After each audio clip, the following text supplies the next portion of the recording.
وہ ایتائے فرائض ہے، یعنی فرائض کی ادائیگی کے تصور پر قائم ہے۔ نہ عالم مغرب اس پر قائم ہے، نہ عالم مشرق اس پر قائم ہے۔ یہ اسلام کا نظام ہے، چاہے جمہوریت ہو، چاہے حکمرانوں یا بیوروکریسی میں بیٹھے ہوئے لوگ ہوں، یا نظام معیشت ہو، یا کوئی تجارت کرتا ہوا تاجر ہی کیوں نہ ہو، اس کو جو اسلام کہتا ہے وہ اپنے حقوق بعد میں مانگو، دوسروں کے حقوق پورے کرو اور فرائض کی ادائیگی کیا۔ اب ذرا سوال پیدا ہوتا ہے، پاکستان میں کتنی تحریکیں اٹھیں آزادی کے حصول کے لیے، شفاف نظام کے حصول کے لیے، کرپشن فری سوسائٹی کے حصول کے لیے، نہ جانے کتنی تحریکیں اٹھیں، ان میں سے اکثر اسلام کا نعرہ بھی لگاتی ہیں، لیکن کیا سوال میرا یہ ہے کہ جتنی بھی تحریکیں اٹھیں وہ اپنا حق مانگ رہی تھی یا حق دینے کی بات کر رہی تھی؟ ہر تحریک، جب آپ اسلام کے تصور پر تحریکیں ہی قائم نہیں کرتے تو وہ تحریک، وہ سٹرگل نظام مصطفی کے لیے نہیں ہے۔ شاید آپ لوگوں کی تحریک، پاکستان عوامی تحریک کی تحریک، تحریک منہاج القرآن کی ہی تحریک واحد ہوگی جہاں پر ملک پاکستان میں نظام مصطفی کے قیام کے لیے آپ لوگ جانیں دے رہے تھے، یعنی اپنے فرض ادا کر رہے تھے جواباً کسی سے کچھ مانگ نہیں رہے تھے۔ آج بھی آپ اللہ اور اس کے رسول کی خاطر ون سائیڈڈ سٹرگل کرتے ہیں، جواب میں کسی سے طاقت نہیں مانگتے، کسی سے اقتدار میں شیئر نہیں مانگتے، کسی سے حق نہیں مانگتے، صرف لوگوں کے حقوق پورے کرنے کی جنگ لڑ رہے ہیں۔ یہ وہ مصطفی تصور ہے موومنٹ کا جو شاید پاکستان کی 75 سالہ تاریخ میں مجھے تحریک منہاج القرآن کے علاوہ کسی کے ہاں نظر نہیں آتا۔ ہر کوئی جب اپنی موومنٹ چلاتا ہے، ذرا غور کر لیجئے، میں جماعتوں کے نام نہیں لیتا، آپ سارے سمجھدار لوگ ہیں، میں نام نہیں لیتا، ہر ایک موومنٹ کے نتیجے میں آپ لوگ تھوڑے عرصے بعد دیکھیں گے جب انتخابات ہوتے ہیں وہ اقتدار میں شریک ہوتی ہے جماعت، ہر ایک کو دیکھ لیں، کوئی ایک آدھی سیٹ پارلیمنٹ میں لے کے بیٹھی ہوگی، کوئی اور کام کروا چکی ہوگی، اقتدار میں شریک جماعت نظر آتی ہے۔ کیوں؟ کیونکہ وہ اپنے حقوق کے حصول پر سٹرگل کر رہے ہوتے ہیں۔ آپ کو 75 سال کی تاریخ میں بہت ساری موومنٹس میں تحریک منہاج القرآن اور پاکستان عوامی تحریک واحد جماعت نظر آئے گی کہ جو 75 دن کے دھرنے کے بعد، درجنوں قربانیوں کے بعد، سینکڑوں گرفتاریوں اور مضروبین کو اٹھانے کے بعد بھی آج بھی پاکستان کے کسی نظام میں اور کسی نظام میں شریک نظر نہیں آتی، صرف قوم کے حقوق کی بحالی اور قوم کو حق دینے کے لیے سٹرگل کرتی رہی ہے۔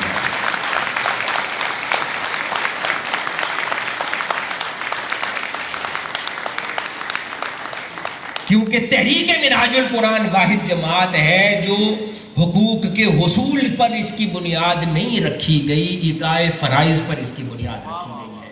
یہ سٹرگل ہم کیوں کرتے ہیں؟ کیونکہ اللہ اور اس کے رسول کا یہ ہم پر عطا کردہ فرض ہے اس دور میں، یہ ذمہ داری اللہ پاک نے اس دور میں دی ہے۔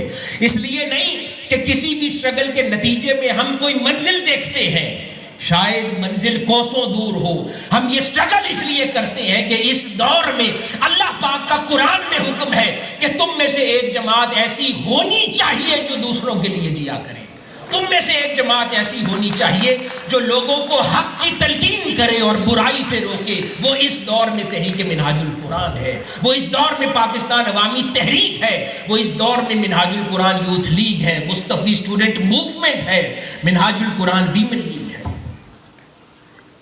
تو اس لیے یہ حکم خدا بندی کا نتیجہ ہے، یہ ہماری سٹرگل جو ہم کرتے ہیں، یہ کسی جلد نظر آنے والی منزل یا نتائج کی خاطر نہیں کرتے، یہ اپنے فرائض کی خاطر کرتے، یہ اجر و ثواب کے لالچ میں نہیں کرتے، یہ خدا کی رضا کی خاطر کرتے ہیں اور ایتائے فرائض کی خاطر کرتے ہیں۔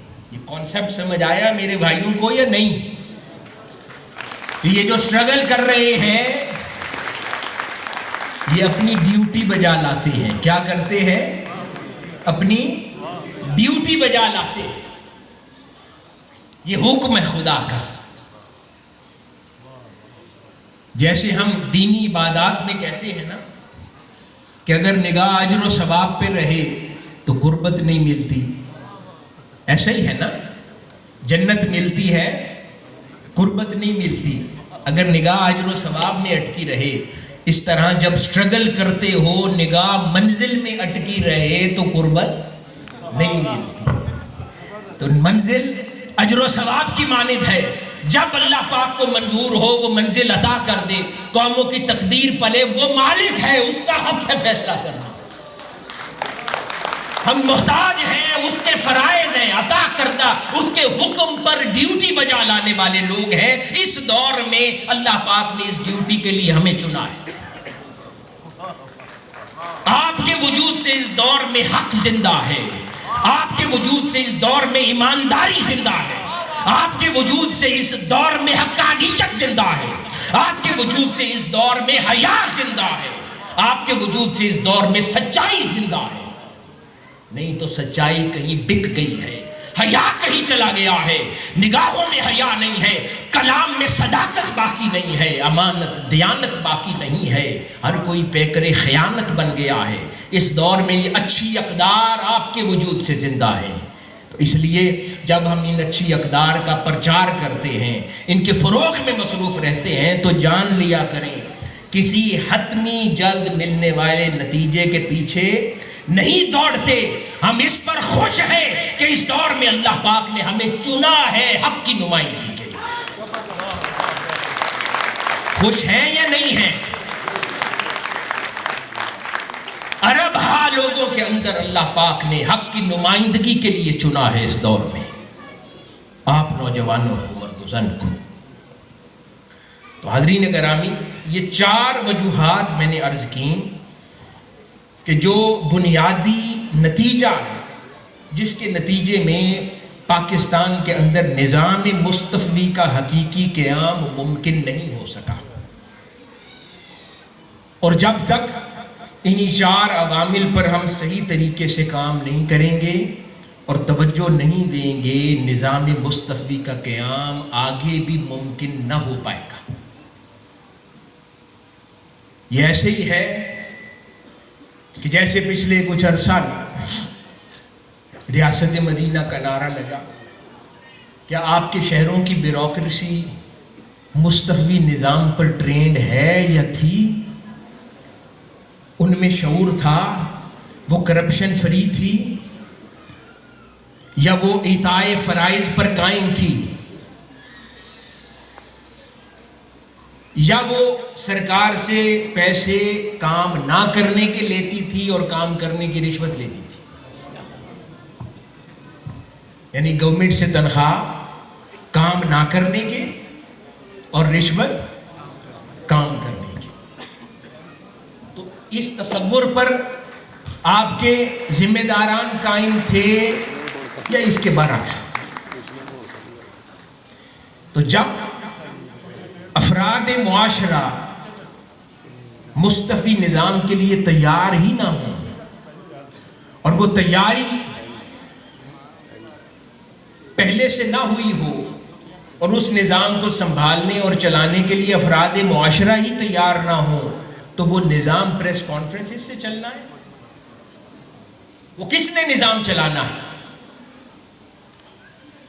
کیونکہ یہ تصور بہت اہمیت کا حامل ہے. یہ بار بار جو میں لفظ بول رہا ہوں کہ یہ مزاجوں کا فرق ہے کہ میں اس سیٹ پر بیٹھا ہوا ہوں، کسی بیوروکریسی کی سیٹ پر. ہمارا اگر ذہن ہر وقت یہ رہے کہ میرے حقوق کیا ہے، میری پینشن کہاں پھنسی ہوئی ہے، مجھے کیا ملے گا، میری مراد کیا ہے، میری رہائش کہاں ہے، میرے بچوں کے لیے کیا مراد ہے، حقوق کی بازیابی اور حصول پر اگر آپ کا تصور ہے تو 1,00,000 بار بھی اس شخص کو آپ مختلف ہو جانے کے لیے کہیں گے، وہ نہیں ہو سکتا. اس کی فطرت قائم ہے اس پر. جب تک اس کا شعور تبدیل ہو کر اطاعت فرائض پر نہ آ جائے کہ میں اس سیٹ پر اس لیے بیٹھا ہوں کہ میری کچھ ذمہ داریاں میں نے ادا کرنی ہے اور وہ اس وقت تک نہیں ہو سکتی. اس کی مثال ایسے ہی سمجھ لیں کہ انسان 5 وقت کا پکا نمازی نہیں بن سکتا جب خدا خوفی دل میں داخل نہ ہو. انسان 5 وقت کا پکا نمازی نہیں بنتا جب خدا خوفی براہ راست اس میں دل میں داخل نہ ہو جائے. اسی طرح ذمہ داریوں پر بیٹھا ہوا کوئی بھی شخص اس وقت تک مستقوی نظام کا حقیقی خادم نہیں بن سکتا جب تک روحانی ذہن نہ بن جائے. جب تک روحانی ذہن نہ بن جائے، جب تک مادی ذہن رہے گا، جب تک اس کا ذہن مسلسل دنیاوی خرافات، دنیاوی پیسہ، رشوت، مال، طاقت، شہرت، جاہ کے پیچھے رہے گا، وہ کبھی بھی اس کا تصور اور تشخص اطاعت فرائض کی طرف نہیں آئے گا. اور آپ ان لوگوں کے ساتھ کبھی نظام مستفوی کا قیام عمل میں نہیں لا سکتے. شاید اسی وجہ سے جن ملکوں کے اندر انقلاب آئے ہیں وہاں پر پوری نسلوں کو یکسر زمانے سے ختم کر دیا گیا، کیونکہ ان میں تبدیلی واقعہ ہی نہیں ہو سکتی تھی.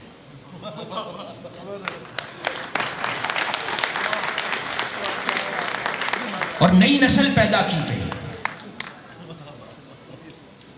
کچھ مریض ایسے ہوتے ہیں کہ جو لا علاج ہوا کرتے ہیں، تو پاکستان کے بیشتر مریض لا علاج ہے.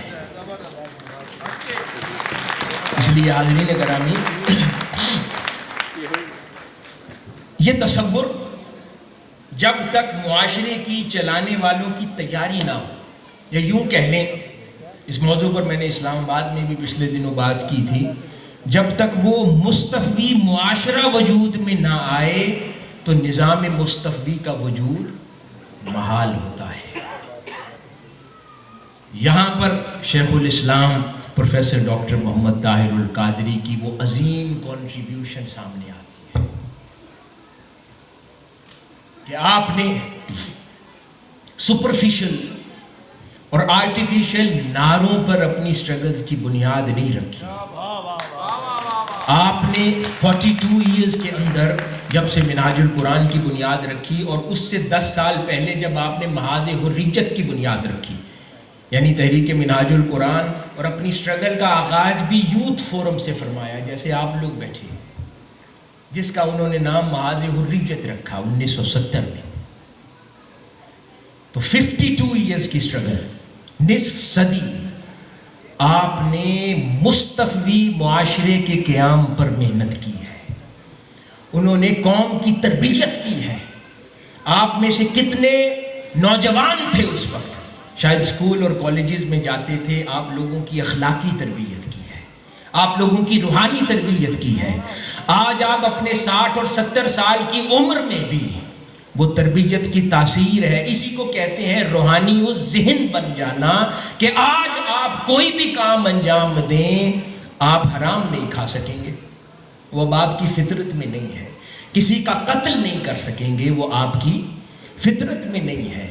آپ کی تربیت نے آپ کو روحانی و ذہن کر دیا ہے، روحانی الفطرت کر دیا ہے، آپ کو فطرت سلیم دے دی ہے، آپ کو نرم خو بنا دیا ہے. آپ اب کسی کا مال سلب نہیں کر سکتے، کسی کی حق تلفی نہیں کر سکتے، اور آج بغیر کسی مفاد کے ہر کسی کی مدد پر ہمیشہ آمادہ رہتے ہیں. کیوں؟ کیونکہ آپ کی کسی ایسی شخصیت نے تربیت کی ہے. آج آپ جیسے روحانی و ذہن لوگ اگر ملک پاکستان کی کسی بھی ذمہ داری پر ہوں گے تو آپ کے ذریعے وہ نظام مستفوی ضرور نافذ ہو جائے گا، لیکن کسی اور کے ذریعے ممکن نہیں ہے.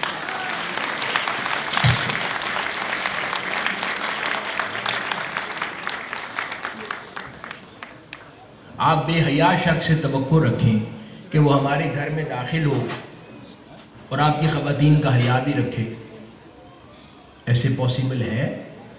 نہیں پاسبل ہے.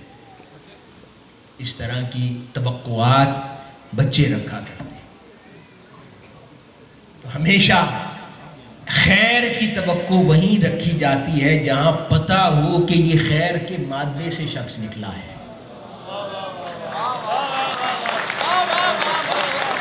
یہ کوئی کرشماتی دنیا نہیں ہے. کہ رات کو کسی میجیکل واٹر کے ساتھ کسی نے شاور لیا ہے اور اس کی کایا پلٹ جاتی ہے. ایسا کچھ نہیں ہوا کرتا. ایسا ہوتا تو آپ کے گلی محلوں میں بھی ہونا چاہیے. اگر آپ کے گلی محلوں میں جوانی کا بدماش بڑھاپے میں بھی بدماش رہتا ہے, جوانی کا بے حیا بڑھاپے میں بھی بے حیا رہتا ہے, اور اس کی نگاہ میں حیا نہیں آتی, تو پھر ایک دو مقام پر کیسے کایا پلٹ جائے.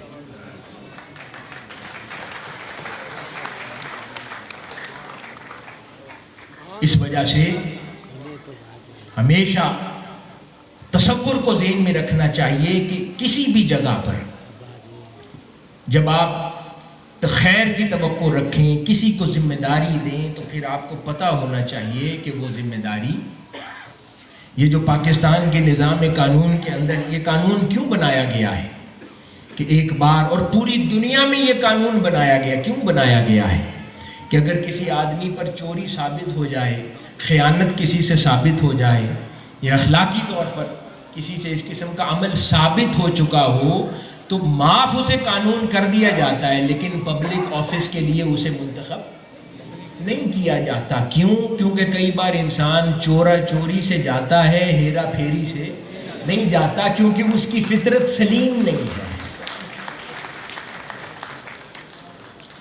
اور کرشماتی طور پر تو ایسے نہیں ہوتا. نظام تو ہوتا ہے کہ وہ پروردہ ہو ایک خاص مزاج اور تربیت کا, اس کے نتیجے میں ذہنی طور پہ روحانی ذہن ایک شخصیت واقعہ. باقی سب کچھ کیا ہوتا ہے, وہ نعرے ہوتے ہیں, وہ لوگوں کے جذبات کے ساتھ کھیلنا ہوتا ہے. اور یہ سارے حکمرانوں سے بہتر کون جانتا ہے, معصوم قوم ہے, پیچھا ہوا طبقہ ہے, ضرورت مند کی ضرورت اور خواہشات کو ایکسپلائٹ کرنا بہت آسان ہوتا ہے. یہ ہر دفعہ یہ لوگ آتے ہیں, یہ لوگوں سے ڈبل شاٹ ٹائپ انویسٹمنٹس کی, اور کہ کیوں لوگوں کو پھنسا جاتے ہیں, کیونکہ غریب بندہ ہے, پتہ ہے اس کو ضرورت ہے, یہ جلدی پھنس جائے گا, یہ ہمارے خواب دکھائے ہوئے جلدی خرید لے گا, اس لیے سودا غریبوں میں جلدی بکتا ہے. اسی طرح سیاست دانوں کے نعرے بھی غریب عوام میں جلدی بکتے ہیں. شعور کے نوخن لیا کریں.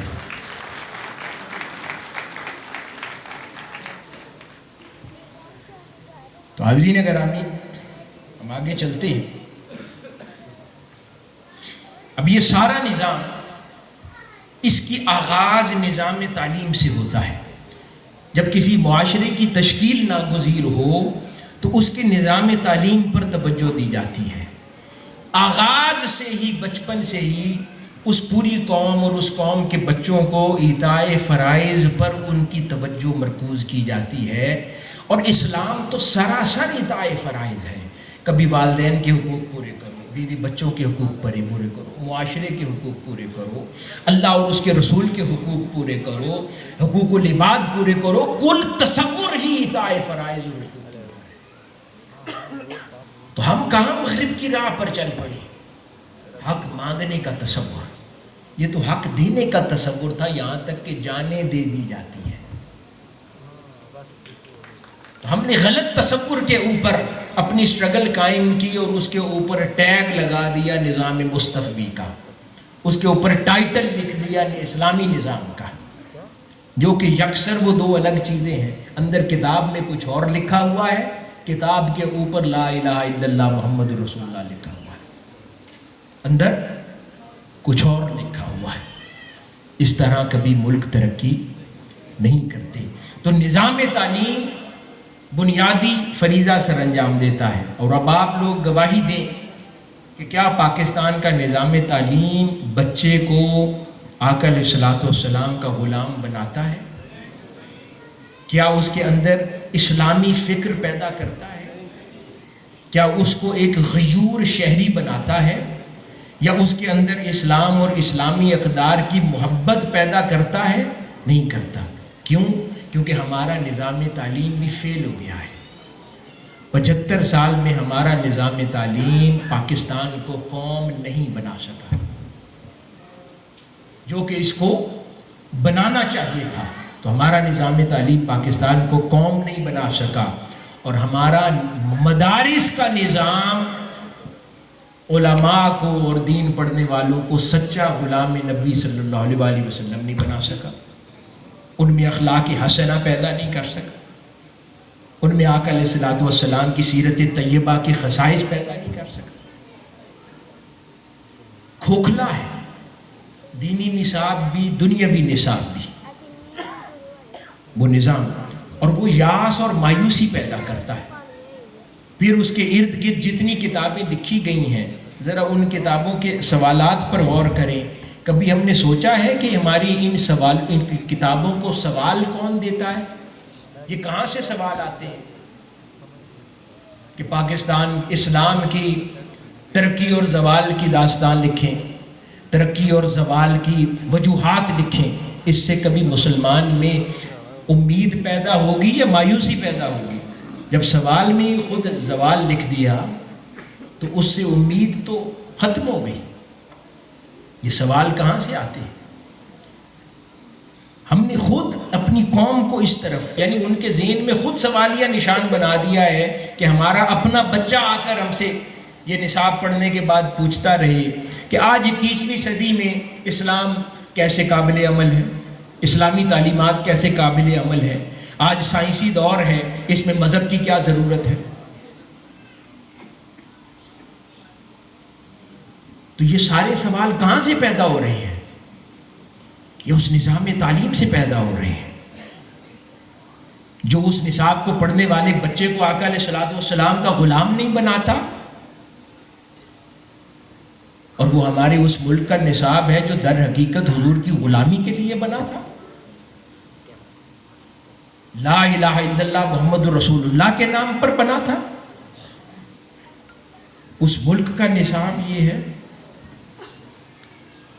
جبکہ سوال تو اس نصاب کو بچوں کے اذہان میں یہ ڈالنے چاہیے کہ اگر کوئی ایسا گروہ موجود ہو جو آقا علیہ الصلوۃ والسلام کی بعثت مبارکہ کے مقصد کو حاصل کرنا چاہے تو نسب العین کیا ہونا چاہیے؟ سوال یہ بچوں کے ذہن میں ڈالنے کی ضرورت ہے، نہ کہ یہ ڈالنے کی ضرورت ہے کہ 21ویں صدی میں اسلام کا نظام کیوں کر اپلیکیبل ہے، کیسے ممکن ہے، بلکہ سوال یہ دینا چاہیے کہ حضور کا کوئی غلام طبقہ ہو اور وہ حضور کی بعثت کے مقاصد کو حاصل کرنا چاہے تو نسب العین کیا ہو، راہ کیا ہونی چاہیے، یہ نوجوان کے ذہن میں ڈالنے کی ضرورت ہے۔